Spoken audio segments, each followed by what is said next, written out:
Oh. Wow, this is some of the deepest opening preparation you'll have ever seen. It's the final of the AI Cup. Magnus Carlsen is playing against Maxime Vachier-Lagrave, and this had it all. But this game is undoubtedly the pick of the bunch. But first, some context, because we had the first final, 4 games, and amazingly, MVL beat Magnus over the course of a 4-game match. Magnus blundered in game 1 in an end game, inexplicably.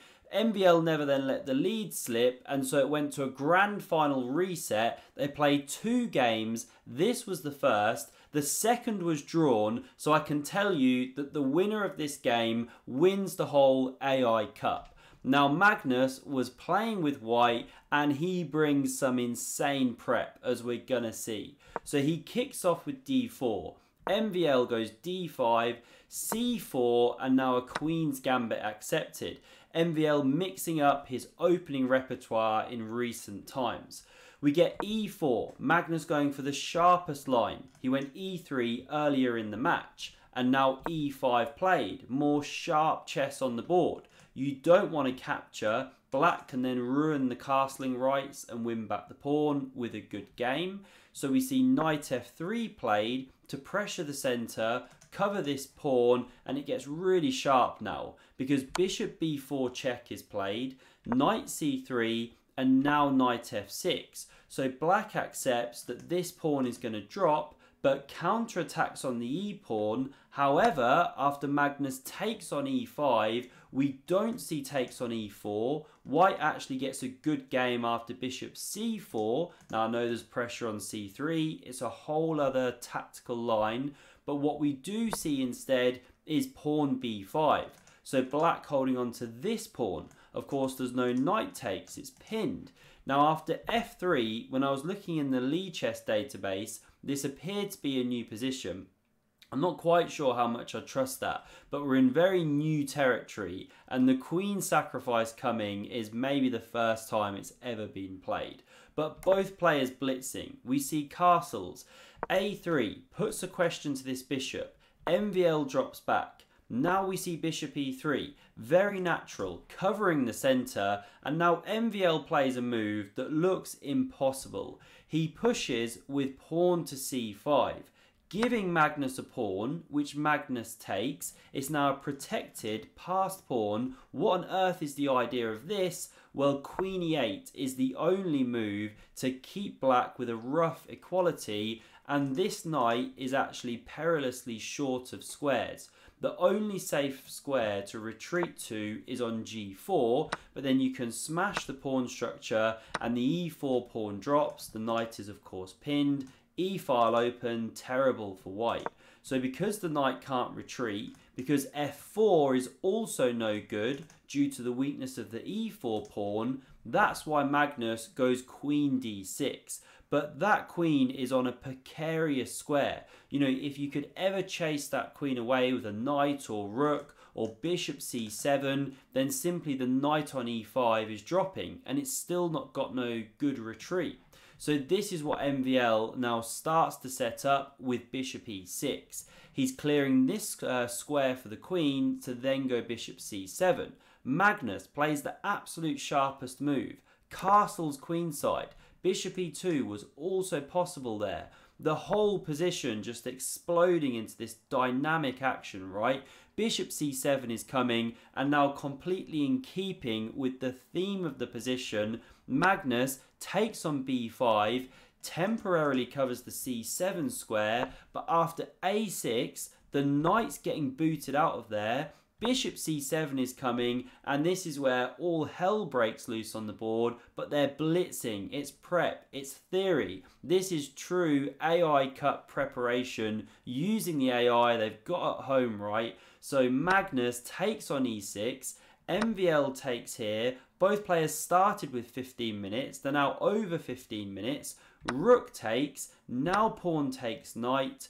Bishop takes on c4, rook e8 covers that e6 pawn, and c6 from Magnus. And as the smoke clears here, this is what makes this queen stack so extraordinary in my view. The most extraordinary of the year, I'd argue, is that Magnus only has a minor piece and 3 pawns for an entire queen. How is that possible? And look at the reaction in the studio when we reach this position here. Oh. Wow, this is some of the deepest opening preparation you'll have ever seen. This has probably been saved up from World Championship matches by Magnus.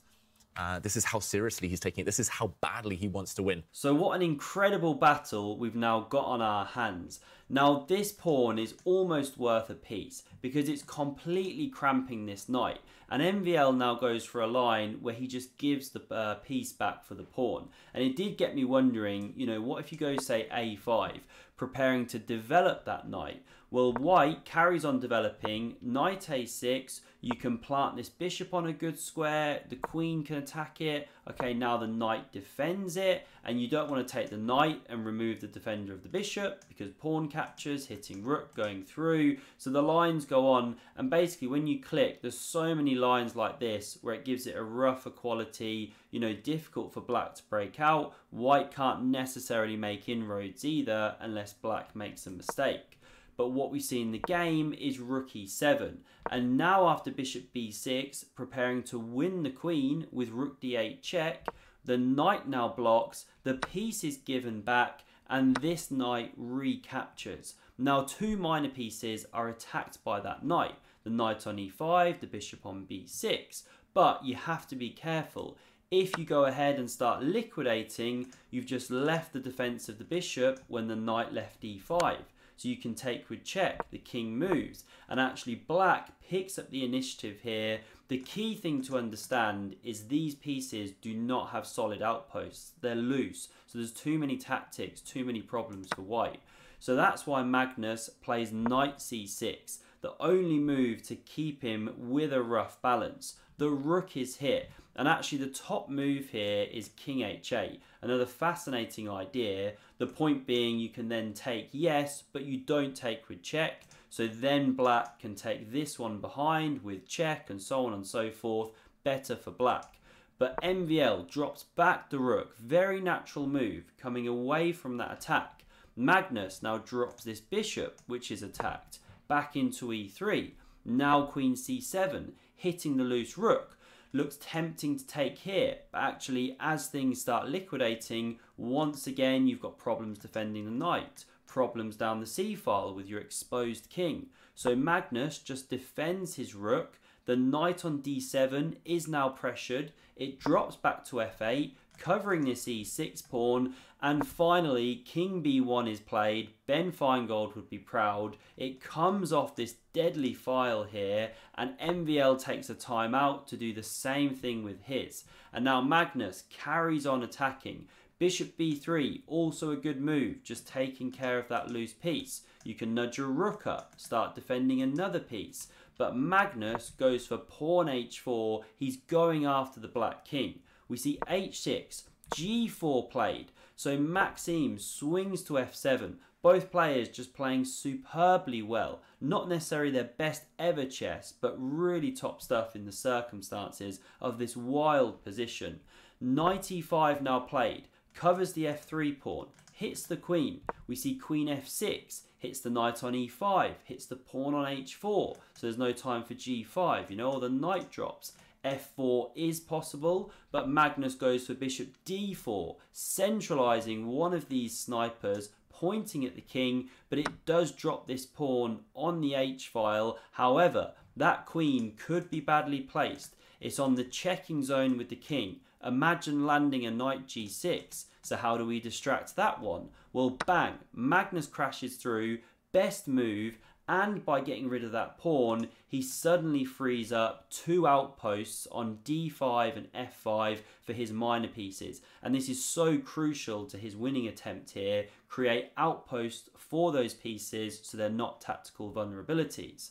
Queen h2 now played from Maxime. You know, he couldn't start liquidating things there. The check was too much of a problem. So he moves the queen, and this is an awesome move. He pressures that knight on e5, x-rays the rook behind, and looks at c2.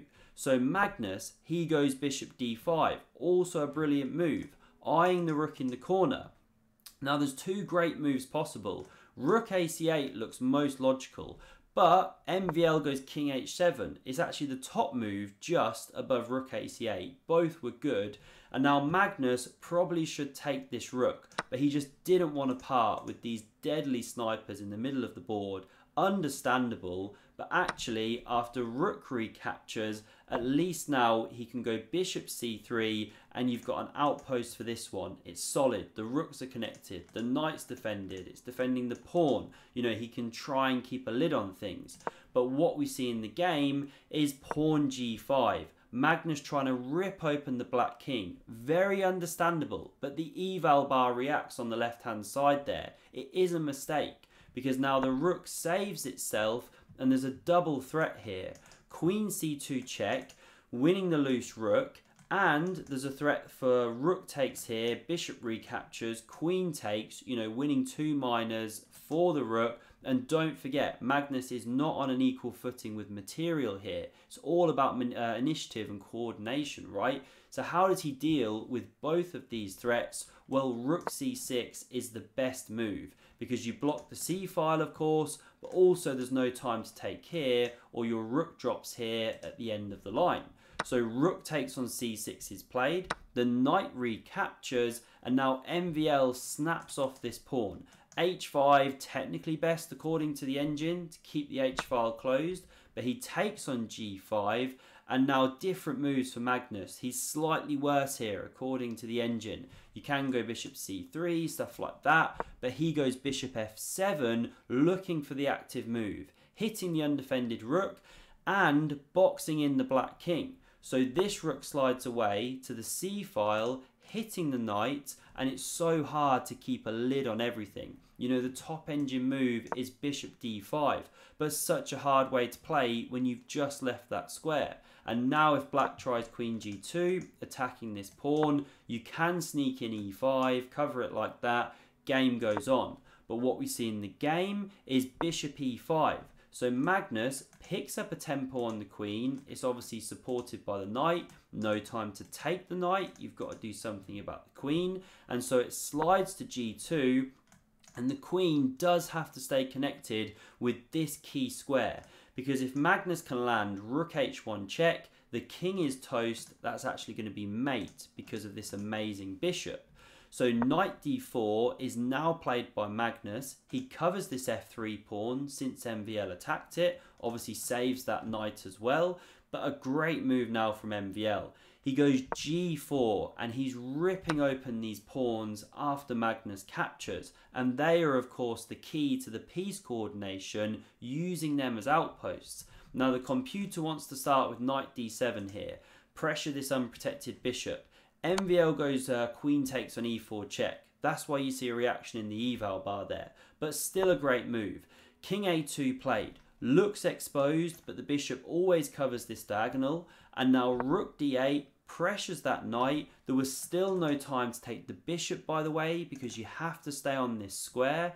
And now Magnus goes rook to f1, steps away from the x-ray and looks to go to f5, h5, mate the king. I mean, the game's completely wild, right? Hard to keep up with in the analysis mode, never mind playing it. Low on time, look at the left. Both players on about 2 minutes now. So queen g2 is played. Yes, rook f5 comes, but g6. MVL just in time to cover this key square. The rook now jumps to f6, the newly weakened square, but queen takes on g4, and this is just impossibly hard for Magnus. You're trying to coordinate 4 loose pieces, no pawn cover, an exposed king, just an impossible task in this kind of time control, and Magnus blinks. His rook is attacked, knight is attacked by rook and queen, you know, there's a threat to take, and he should jump forward, so that then after rook d3, best move, his knight isn't on f3 and loose and attacked, and okay, he can go rook f4, game continues, black still a bit better and still a very difficult task for white. But what Magnus does is knight f3, but now rook d3, hits the knight with tempo, And that knight is perilously short of squares. You know, where does it jump to? So many squares are covered. If you go knight e1, there's rook e3, hitting the bishop and the knight. You're going to lose one of those pieces. If you jump back here, supported by the bishop, I mean, it just looks miserable, right? You can move the queen away, the knight's boxed in, the bishop's attacked, and where to go? There's no good squares, basically, in all of the lines. If you come here, very natural, you just smash things up, and again, the king being exposed is just a killer. Everything drops. This is just the sample line. So bishop d5, desperately tried from Magnus, covers that knight, but also opens the rook to take the knight on f8. So MVL takes this one. Magnus now flicks in a check, desperately hoping for king to g8 so that he can go rook g7 check, the king moves, and you've got the classic windmill. You'd pick up the queen, and white's actually better, a pawn ahead. So of course, MVL runs the king up the board, doesn't do that one. Now we see check, the king goes, finally the knight drops. The rook still holds this one, but queen c4 check. The king getting exposed, check, looks devastating and mate, but the bishop just scurries back to cover that king. Now king g4, pressuring the knight, and once again it's trapped and boxed in. You know, you'd love to jump here with check or something, but you can't. The bishop's pinned. You drop an entire piece. There's nowhere good to go with it. So a4 tried by Magnus to run his queenside pawns, but now a great simplification from MVL. He gives back the queen, finally, on move 49. Rook takes, king takes, b4 played, but the g-pawn is running, and this rook is so powerful in the centre, stopping any bishop d4 to cover the queening square. We see king b3, g4, Magnus tries to run his own pawns. Here MVL covers the rook and the key square for the bishop. King c4, sorry, king's already on c4. b5, the pawn is running, both pawns running. We get b7, MVL covers the queening square, and here Magnus Carlsen resigns the game. There is nothing he can do to stop this pawn queening. Meanwhile, MVL has got his one covered. And that means that MVL won the AI Cup. He held on to the draw in the second game. Sorry, he won the second game, in fact. You know, Magnus had to go for it. And so amazingly, against the odds, he did a double victory on Magnus. What the hell is going on with that? What awesome chess from the Frenchman, really pleased for him. And he books a ticket now to Toronto, where he'll be playing in the sort of Champions Chess Tour finals thing, or whatever it is, right? I hope you enjoyed that one. Oh, and a quick bit of housekeeping. Thank you to everyone who's donated to the channel recently, whether that's via PayPal or doing the membership thing. I can't actually always personally thank you unless it includes an email address. So thanks very much. That's always appreciated. And if you want to see another epic game of chess, then do check out the video on screen. Thanks for watching, and I'll see you soon.